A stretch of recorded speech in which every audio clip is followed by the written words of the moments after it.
Selamat malam saudara-saudara, salam jumpa dalam kasih Tuhan di Night Call GPIB bersama saya Pendeta Estetiana Sasela Haraprat, Ketua Majelis Jemaat GPIB Sili Asih Bandung. Sebelum beristirahat di malam ini, baiklah kita ada di dalam perteduhan firman Tuhan yang akan kita baca dalam Alkitab dan renungkan bersama. Sebelumnya mari berdoa. Syukur kepadamu ya Bapa di surga atas hari ini dan kesempatan yang Kau beri bagi kami untuk menjalaninya. Sebelum hari ini berakhir dan kami beristirahat, kami hendak membaca dan merenungkan firman-Mu. Bimbinglah kami dengan Roh Kudus-Mu agar kami dapat membaca dan merenungkan firman-Mu. Dan bila kami merenungkannya, kami boleh mengerti, menghayati, dan melakukannya di dalam kehidupan kami dengan taat, setia, dan rendah hati. Kami berdoa di dalam nama Yesus Kristus, Tuhan kami. Amin. Pembacaan Alkitab adalah dari Imamat 10 ayat 8 sampai 11 yang begini bunyinya. Tuhan berfirman kepada Harun, "Janganlah engkau minum anggur atau minuman keras, engkau serta anak-anakmu, bila masuk ke dalam kemah pertemuan, supaya jangan kamu mati. Itulah suatu ketetapan untuk selamanya bagi kamu turun-temurun. Haruslah kamu dapat membedakan antara yang kudus dengan yang tidak kudus, antara yang najis dengan yang tidak najis, dan haruslah kamu dapat mengajarkan kepada orang Israel segala ketetapan yang telah difirmankan Tuhan kepada mereka dengan perantaraan Musa." Demikian firman Tuhan, terpujilah Kristus. Saudara-saudara yang terkasih di dalam Tuhan, anggur dan minuman keras lainnya adalah minuman beralkohol yang bila diminum secara berlebihan dapat membuat orang menjadi mabuk. Lalu, kalau orang sudah mabuk, maka tingkah atau kelakuannya bisa jadi aneh dan macam-macam. Jalannya sempoyongan, omongannya melantur kemana-mana, ada yang bisa tertawa, menangis, atau bahkan marah-marah tanpa sebab yang jelas. Dan itu dilakukan di luar kesadaran. Dan malah kalau orang sudah mabuk berat, dia bisa jatuh tertidur di mana saja dan tak peduli, entah itu di jalan, di parit, atau di mana saja. Perilaku atau tindakan orang mabuk selain aneh, bisa juga jadi sangat tak terkendali dan pada akhirnya merusak atau merugikan orang lain. Orang yang tidak sadar dan yang bertindak aneh seperti itu tentu saja tidak dapat dipercaya untuk melakukan satu tugas atau pekerjaan yang serius, penting, apalagi sakral. Dan kalau sampai seorang mabuk melakukan pekerjaan, dipercaya diberi tugas untuk melakukan satu pekerjaan, maka pastilah tugas pekerjaan itu bisa jadi rusak, berantakan. Saudara-saudara yang terkasih di dalam Tuhan, dalam bacaan Alkitab tadi, kita membaca bahwa Tuhan mengeluarkan ketetapan yang berisi larangan bagi Harun dan keturunannya untuk meminum anggur atau minuman keras lainnya pada saat mereka masuk dan melayani di dalam kemah pertemuan. Kalau mereka melanggar peraturan atau ketetapan ini, hukuman bagi mereka adalah mati. Harun dan anak-anaknya adalah orang-orang yang Tuhan pilih untuk menjadi imam bagi Israel. Imam tugasnya adalah sebagai pengantara antara umat dengan Allah. Seorang imam, dia berdiri di hadapan Allah mewakili umat dalam hal mempersembahkan korban. Seluruh upacara persembahan korban yang dilakukan oleh seorang imam, tugas itu adalah begitu sakral. Upacara-upacaranya sendiri begitu sakral. Itu terlihat dari alat-alat yang dipakai, hewan korbannya yang juga harus kudus, bahkan pakaian imam telah ditentukan sedemikian rupa oleh Tuhan dan semuanya itu harus kudus. Jadi pekerjaan yang dilakukan oleh seorang imam ini bukanlah pekerjaan yang bisa dilakukan dengan main-main, asal-asalan, atau dengan sembarangan.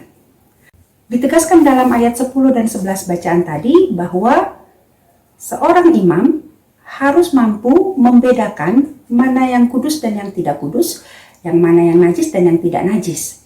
Dan mereka juga harus dapat mengajarkan segala ketetapan Tuhan kepada umat Israel. Jadi, sebagai imam, tugas Harun dan anak-anaknya tertuju kepada dua arah. Yang pertama kepada Tuhan, bahwa mereka harus menjaga kekudusan Tuhan, dan yang kedua terarah kepada umat, bahwa mereka harus dapat mengajar umat supaya umat juga hidup secara kudus. Dan untuk bisa melakukan itu, para imam harus menjaga kekudusan hidup mereka. Lalu bila mereka minum anggur atau minum minuman keras dan kemudian mabuk, maka itu sungguh akan merusak tugas dan pekerjaan tersebut. Dan kalau sampai rusak, maka bukan hanya kekudusan Allah yang dinodai, tapi mereka juga merusak keteladanan diri atau hidup mereka bagi umat. Saudara-saudara yang terkasih di dalam Tuhan Yesus Kristus, hendak ditujukan kepada siapakah firman Tuhan ini? Siapakah para imam itu di masa sekarang? Jawabannya jelas. Firman Tuhan ini ditujukan kepada kita semua. Sebab menurut perjanjian baru, semua orang percaya adalah imam. Imamat am, orang percaya. Jadi bukan hanya pendeta, penatua atau diaken saja yang punya jabatan semacam imam, lalu mereka lah yang harus menjaga kekudusan itu. Tetapi semua orang yang percaya kepada Allah, mereka pun atau kita pun adalah imam. Karena itu, sebagai imam, kita punya tugas untuk menjadi pengantara antara Allah dengan sesama kita, antara Allah dengan dunia di mana kita hidup dan berada. Dan karena itulah kita semua harus juga menjaga kekudusan hidup kita, agar dengan demikian kita menjaga kekudusan Allah. Saudara-saudara yang terkasih di dalam Tuhan, bagaimana caranya kita menjaga kekudusan hidup kita itu? Menurut bacaan kita tadi adalah dengan tidak membiarkan diri kita mabuk karena minum minuman keras. Tapi tentu bukan hanya itu saja. Memang bacaan Alkitab ini menyorot tentang minum anggur atau minuman keras, tetapi tentu yang dimaksud juga adalah bahwa seluruh tindakan kita, seluruh perbuatan bahkan pikiran dan perkataan kita harus dijaga. Haruslah yang benar dan kudus, haruslah yang sesuai dengan kehendak Tuhan, dan bukan tindakan-tindakan yang jahat. Demikian kita menjaga kekudusan hidup kita, supaya kita melakukan hanya perbuatan-perbuatan yang berkenan kepada Allah. Oleh karena itu, saudara-saudara yang terkasih dalam Tuhan, baiklah kita ingat dan lakukan firman Tuhan ini. Ingatlah bahwa kalau kita hidup tidak kudus, kita bisa menodai kekudusan Allah dan sekaligus juga mencederai orang lain dengan teladan hidup kita yang buruk. Tuhan memberkati kita, menolong kita untuk selalu hidup di dalam kekudusan. Amin. Mari kita berdoa. Bapa di dalam surga, tolonglah kami, umat-Mu, untuk selalu menjaga kekudusan hidup kami dalam pikiran, perkataan, dan perbuatan kami. Tolong kami untuk mampu menjauhkan diri dari perbuatan-perbuatan, dari segala sesuatu yang tidak berkenan kepadamu, supaya kehadiran kami di dalam dunia ini, di segala aktivitas yang kami lakukan, kami menampilkan kekudusan Tuhan melalui kekudusan hidup kami, dan dengan demikian kami boleh menjadi teladan bagi orang lain. Terima kasih Bapa untuk firman-Mu, terima kasih untuk kesempatan kehidupan yang boleh kami jalani di sepanjang hari ini. Berkenanlah Tuhan menerima segala karya dan perbuatan yang kami lakukan yang baik, yang berkenan kepadamu, dan berkenanlah juga kiranya Engkau mengampuni segala kejahatan, kelalaian, kelemahan, pelanggaran yang kami buat dalam seluruh tugas kerja kami di hari ini. Dan sebelum kami menyerahkan kehidupan kami dalam istirahat kami di malam hari ini, kami ingat untuk berdoa bagi gereja-gerejamu, khususnya bagi GPIB. Tuhan berkati majelis sinode, mupel-mupel, semua jemaat, baik jemaat induk maupun jemaat-jemaat di pos-pos Pelkes, di dalam seluruh tugas pelayanan dan bakti diri bagi Tuhan, melalui pelayanan dan penata layanan yang dilakukan di tengah-tengah jemaat. Berkati dan mampukanlah agar gereja Tuhan ini dapat terus berkarya dengan penuh semangat, ketulusan dan kerendahan hati, supaya dalam kehadirannya dimanapun berada, GPIB menjadi saksi bagi kebesaran nama Tuhan dan membawa kebaikan, damai sejahtera bagi dunia di mana kami berada.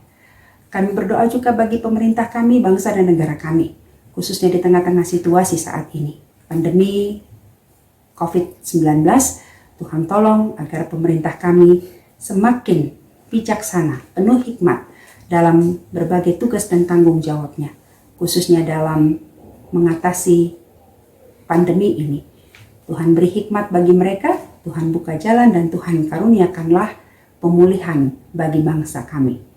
Kami menyerahkan upaya-upaya pemerintah, Tuhan berkati juga bangsa Indonesia supaya selalu taat dalam melakukan protokol kesehatan, supaya penyebaran virus corona dapat dihentikan.